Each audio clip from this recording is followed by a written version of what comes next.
right, well, thank you everyone for joining us today. I'm going to start off the panel by just going around and introducing each of you. Go ahead. Hi, I'm Mary Panther. I'm a lifelong Galesburg resident and landowner. Hello, I'm Peter Schwartzman. I'm the mayor of Galesburg, but I'm also a professor of environmental studies at Knox College. I'm Ken Springer. I'm the president of the Knox County Area Partnership for Economic Development. And I'm Jon Carson. I'm the managing partner of Trajectory Energy Partners. We're an Illinois-based solar developer. Awesome. So let's start with you, Jon.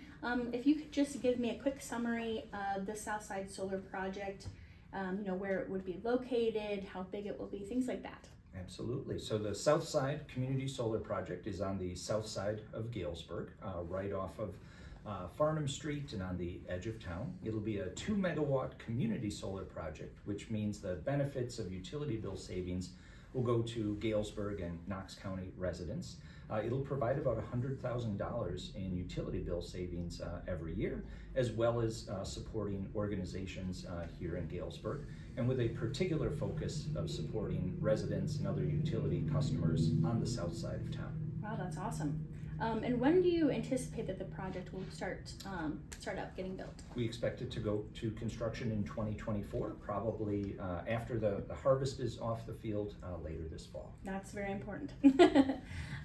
So what are some elements of that solar developers look for when they're looking to build a new solar project? Absolutely. When we're thinking about where could a solar project go, there's 3 key elements that all have to be in place to make a project work. The first and most important is that there has to be existing utility lines that the power can go onto.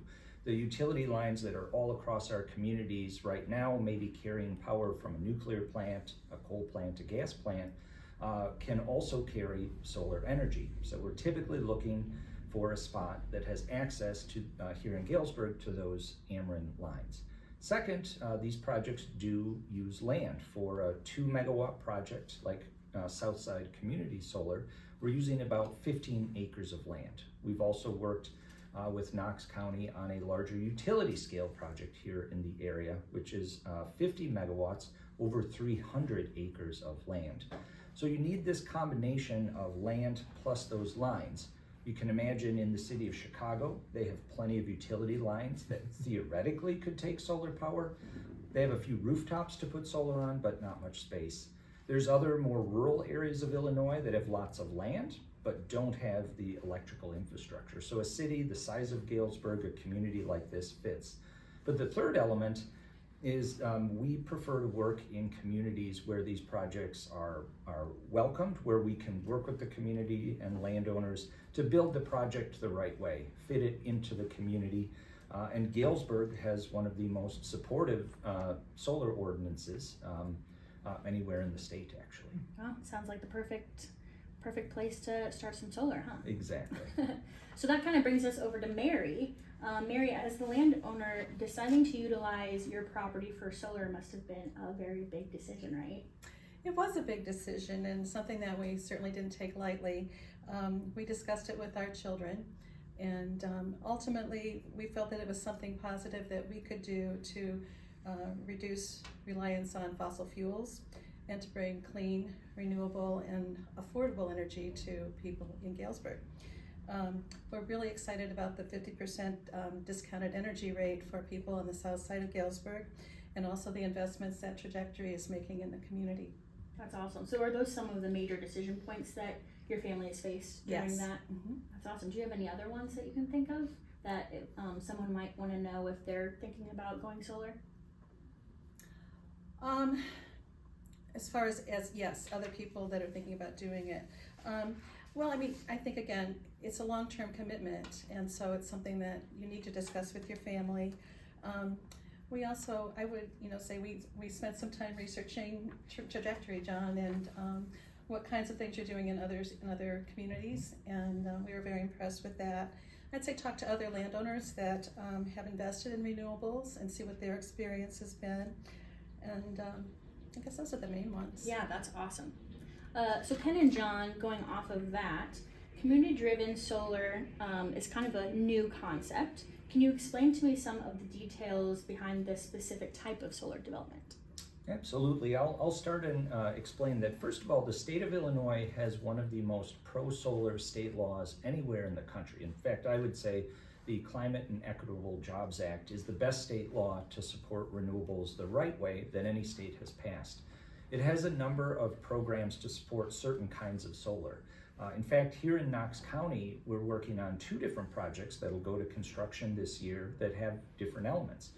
We're actually working on a project with some landowners that are also here near Yates City that will provide targeted discounts for families with low incomes in particular, the Illinois Solar for All program.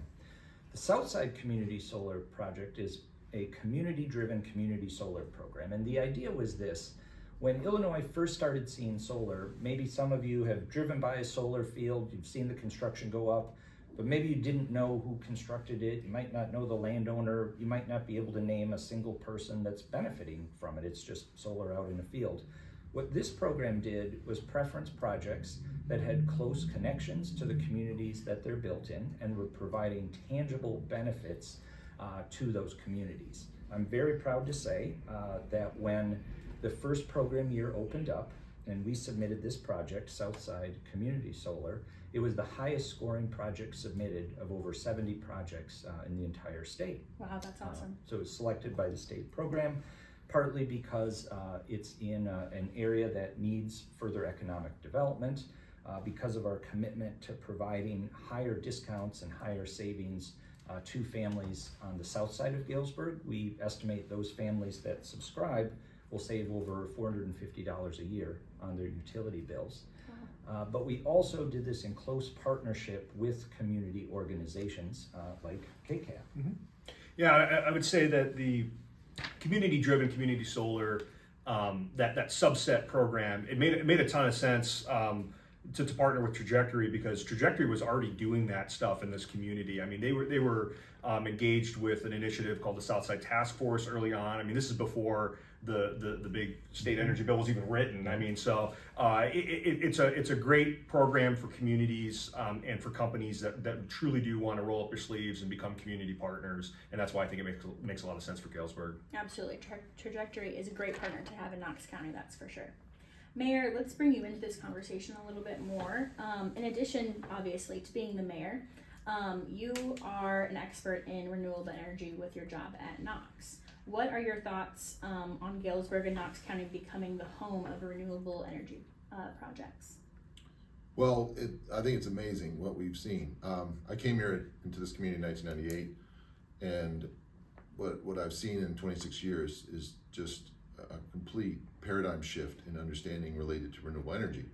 And that's partly a function of the technologies have become much more efficient over time, and that we're now in a space. We've always had the sun here, but we're now in a space where we have equipment that can recover that and transfer it translate it into actual power, and do it in a way that is financially sensible, both short term and long term. I think we're in a great location for renewable development. I mean, as noted, Mr.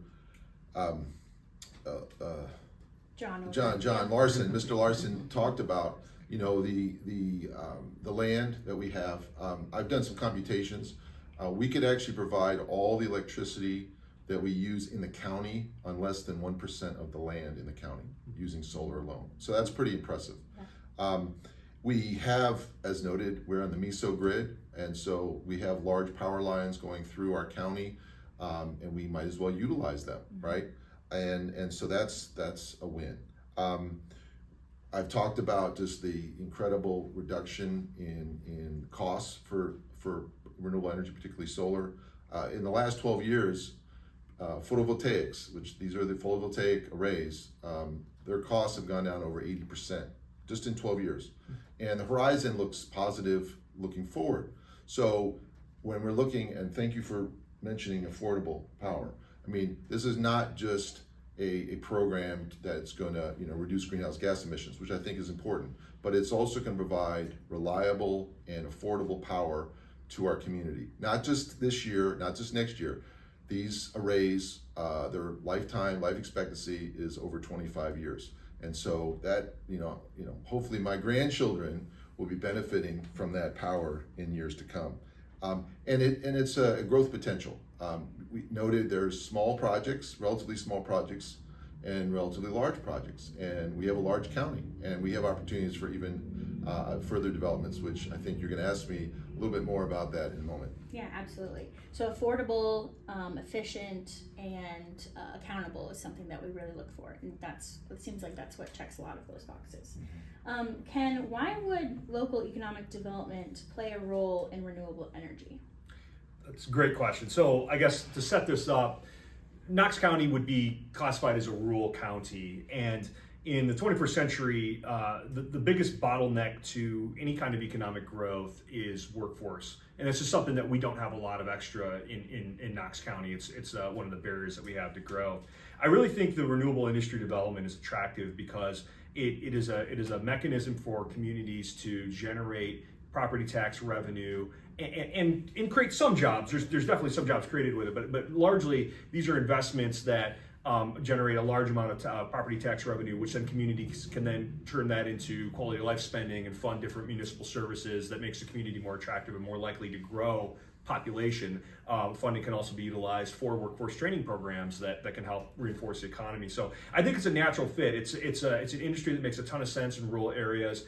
When I came to the community about 10 years ago, we really didn't have any renewable energy, and that was a surprise to me because where I was working prior to this, we had done a number of large wind projects, and I had seen firsthand the benefits that those projects had generated. And so in my time here in the community, I've worked very hard to promote the idea of renewable energy development, and I think that message resonates with a lot of folks, and others have that same idea, and that's why Knox County and Galesburg as a community are very easy to work with when it comes to renewable energy development. But it's a critically important piece of growing rural America, in my opinion. Yeah, so you touched on some of the roles that you play with the Southside project.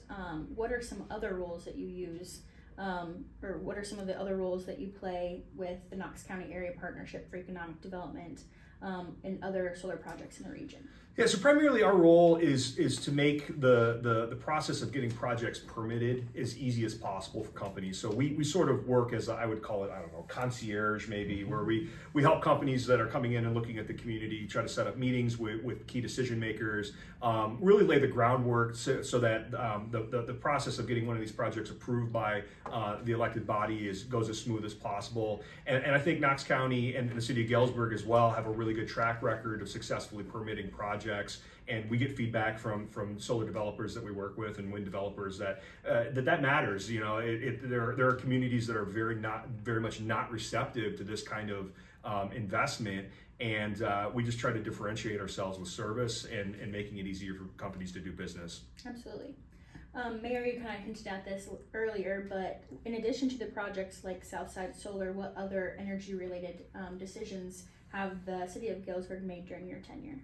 Yeah, so believe it or not, this goes back over a decade. There was a movement in the state to aggregate power, and our city did that. That was by referendum. And so the community, the members, the voters gave the city council the authority to bid out the cost of electricity, and not only the cost, but also the type. And so that first iteration, our city council, this is over 10 years ago, agreed to have 100% renewable energy as our electric power provider for this city, which was amazing. Yeah. That was amazing. And we've kept that. We've kept true to that over the last 10 years. And those are aggregations come up about every 2 to 3 years, depending on the contract. Oh. So that was a huge step. And especially recently, I've noted this in a couple of press releases, it saved the community a lot of money because we've seen spikes in electricity costs outside of those aggregations, and our community thus far has not been hit by that. So that's really amazing. But beyond that, that kind of put the tentacles up, I think, across the community. Might there be other ways that we can not only explore, advances and expansions? And the first project that came to mind by Wayne Carl was at the water treatment plant, which is actually in Oquawka, about 30 miles west of here. But it's where we pump our water 30 miles to Galesburg every day, several million gallons worth. And the thought was, well, we're using natural gas to do that. Might we be able to use solar power to do that? So we looked at the land. We made some arrangements and conversations with some landowners in the area, and we were able, with the help of a solar company, to put in a pretty large solar array there. And about half of that water now is pumped with solar energy. And it started in like March of 2020. So it's been operating now for almost 4 years and very successfully, and it's actually saved the city approximately $50,000 a year. Wow. Now, so then that's great. So what's next? And so, you know, these things take time to coordinate. Last year, the council approved another project at our Galesburg water plant, which is in Galesburg itself. It's a smaller plant, but yet it's going to be installed, I believe, this year, and it's going to save about $25,000 a year over the next 25 years. So these are big investments, as you mentioned, and they're long term, and I'm very excited about the prospects for future advancement. I'd also, you know, not thought to be electric energy related per se, but we also have a Project 350, which is a major project to put trees in around the community. And although, you know, that may not be seen as an electricity or an energy activity, but it is in a way.